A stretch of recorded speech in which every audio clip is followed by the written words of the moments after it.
वह महिला मोहित को दीवार पर बनी अंतरंगी नक्काशियों की ओर फेंक देती है, जिसे देख युग और भी ज़्यादा डर जाता है। युग उस महिला को ऊपर से नीचे तक देखता है। उस महिला ने लॉन्ग स्कर्ट पहन रखी थी, हाथों पैरों में मोटे मोटे कड़े पहन रखे थे और सिर पर एक लंबी चुनरी थी, जिससे उसका आधा चेहरा ढका हुआ था, जो कि पूर्ण रूप से राजस्थानी सभ्यता को दर्शाती थी। परंतु इन सब के बावजूद वह फिर भी भयानक लग रही थी। उसको देख पीछे हटने लगता है। तुमने मोहित को मार डाला? वह काफ़ी डरा हुआ था, जिसके कारण वह कुछ बोल भी नहीं पा रहा था। उसकी जुबान काँप रही थी, शरीर में भयंकर कंपन शुरू हो चुका था। वह एक लंबी सांस खींचता है और जितना तेज हो सके वह उतनी तेज भागने की कोशिश करने लगा।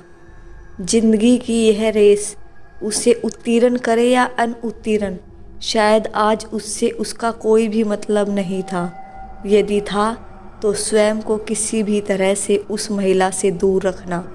शायद इसी से वह स्वयं को उत्तीर्ण समझता। वह अपनी तीव्र गति से बढ़ता जा रहा था, परंतु पायल की धुन उसके कानों पर लगातार प्रहार कर रही थी। दौड़ते दौड़ते उसके पैरों ने भी अब हार मान ली थी। इस अंधेरे में वह चाहे कुछ ढूंढ सके या नहीं, परंतु वहाँ कोई था जो उसे आसानी से ढूंढ सकता था। पायलों की धुन अब पूरे किले में गूंज रही थी। दौड़ते दौड़ते युग की सांसें फूलने लगी, इसलिए वह एक बार सांस लेने के लिए आराम करने की कोशिश की तो उसे ऐसा अनुभव हुआ जैसे वह महिला पास ही हो और अपनी गर्दन को हल्का पीछे करके देखता है तो वह जमीन पर गिर पड़ता है और उसके आंसू बहने लगते हैं। वह महिला उससे 2 गज की दूरी पर खड़ी थी। उसे देखकर वह लगातार मुस्कुराए जा रही थी।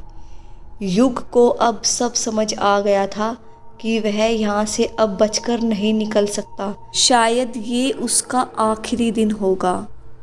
इसीलिए उसने एक बार फिर से अपना साहस दिखाने की कोशिश की। कौन हो तुम? आखिर क्या चाहती हो? हमें क्यों परेशान कर रही हो? प्लीज़ कृपा करके मुझे छोड़ दो, जाने दो। इतना कहते ही वह रुक जाता है। उसे कुछ याद आने लगता है। उसने मोहित के लिए भी कुछ ऐसे ही शब्दों का प्रयोग किया था और इन शब्दों के कारण उस महिला ने मोहित का क्या हश्र किया था। वह डरते कांपते हुए उस महिला को देखता है। वह एक शैतानी मुस्कुराहट के साथ उसी जगह पर खड़ी थी। जैसे युग ने उसकी ओर देखा, वह एक पल में उसके पास आ पहुंची। तभी पीछे से एक चीख सुनाई देती है। दोस्तों, अगर आपको ये कहानी अच्छी लगी हो तो प्लीज़ मेरे चैनल को सब्सक्राइब करें